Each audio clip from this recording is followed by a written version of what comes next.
नदी प्रदूषणास जबाबदार कोण, निसर्ग की मानव? हा प्रश्न सध्या कसबा बीड परिसरात पुन्हा एकदा ऐरणीवर आलाय. उगमस्थानी स्वच्छ असलेलं नदीचं पाणी मानवी हस्तक्षेपामुळे प्रदूषित होत असल्याचं वास्तव समोर येते. मी भगवान जाधव, कसबा बीडचा नागरिक. आज वरचीवर पाणी प्रदूषणाबद्दल आपण गावामध्ये बऱ्याचशाच गोष्टी केलेल्या आहेत. तरी सुद्धा काही व्यापारी जे आहेत, चिकन व्यापारी असतील, डॉक्टर असतील किंवा बाकीच्या ज्या काही गोष्टी आहेत, ते पाणी प्रदूषणाची त्यांना जणू काही तिन्ही पाणी पित नसल्यागत त्यांचं जे प्रॉब्लेम चालू आहेत.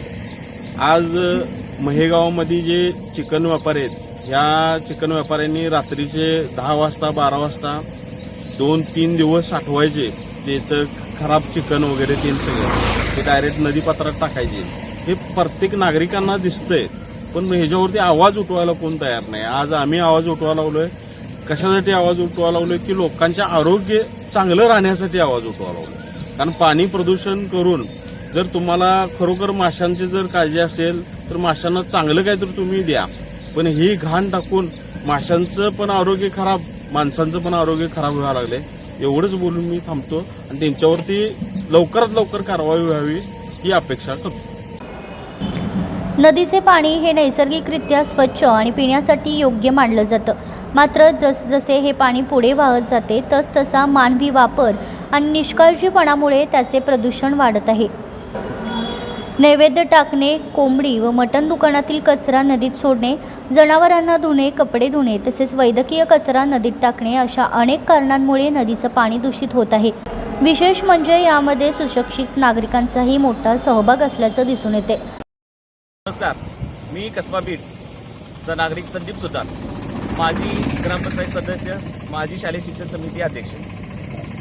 मला इथे या ठिकाणी प्रदूषण महामंडळ आणखी अन्न भेसळ जे महामंडळ आहे, हे अधिकाऱ्यांना काही गोष्टी सूचित करायच्या आहेत. माणसं इथं धरणावरून कचरा, तसेच यात सुशिक्षित डॉक्टर पण आपल्या जो कचरा आहे, सिरिंज, कापसाचे पोळे हे पण नदी जर टाकत असतील तर आपण कितपत सुजाण आणि सुशिक्षित नागरिक आहोत याचा गांभीर्याने विचार करायला पाहिजे. आपण हे करून जर सामान्य जनतेच्या आरोग्याशी खेळत असेल तर हा मोठा मूर्खपणा आहे. आणि ह्या मूर्खपणाला कोण पाठीशी घालत असेल तर हा प्रदूषण महामंडळ आणखी अन्न प्रशासन हे जे कोण अधिकारी असतील यांचा दुर्लक्षपणा याच कारणीभूत आहे. तेव्हा या दोन्ही महामंडळांनी याच्यावर जे कोणी असतील त्यांच्यावर सक्त कारवाई करून आरोग्य सुरक्षित राहील. विजय गावडे, कसबा बीड ग्रामपंचायत सरपंच, उपसरपंच. या भोगावती नदीवरती, त्या आमच्या महेबीड पुलावरती काल सायंकाळी काही चिकन व्यापाऱ्यांनी या ठिकाणी चिकनचं जे साहित्य आहे किंवा चिकनचं जे खराब माल आहे टाकून देण्याचा, तो या ठिकाणी आमच्या ह्या नदीच्या पाण्यामध्ये टाकताना आमच्या ग्रामपंचायत सदस्यांनी, गावातील आमच्या लोकांच्या निदर्शनास आले. आणि अशी जर परिस्थिती राहिली किंवा त्यांना आम्ही आता नोटीस काढणार आहे, याच्या आधी सुद्धा नोटीस त्यांना दिलेली आहे. आणि परत जर त्यांनी अशी काही कारवाई केली किंवा निदर्शनास आले तर त्यांच्यात दंडात्मक कारवाई किंवा फौजदारी कारवाई सुद्धा करण्यास आमची ग्रामपंचायत कमी पडणार नाही.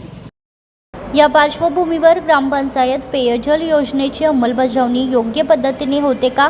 पाण्याच्या टाक्यांभोवती स्वच्छता आणि सुरक्षा राखली जाते का? तसेच जिल्हा परिषदेकडून होणाऱ्या कामांची योग्य पडताळणी होते का?